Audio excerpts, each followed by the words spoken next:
Well, basically, Digital Workforce Group, what we do, we are a talent solutions company based in the Philippines. So as mentioned nga, we started during the height of the pandemic, and what we provide recruitment services, remote staffing, and corporate trainings for our clients across 6 continents. Well, we are a knowledge process outsourcing company. So, wala kami masyadong roles into the call center, virtual assistants, but mostly our roles are actually engineers, architects. We also have developers and accountants, just to name a few.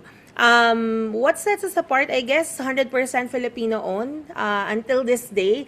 And the beauty with the owners, we've been in the industry for myself for 18 years, my partner for 20 years. And from call center agents to CEO, I think yun yung pinaka magandang way or relatable sa mga listeners natin.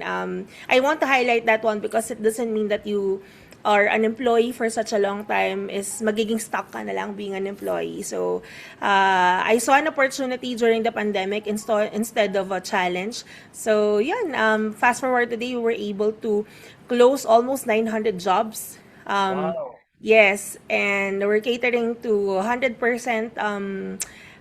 businesses abroad.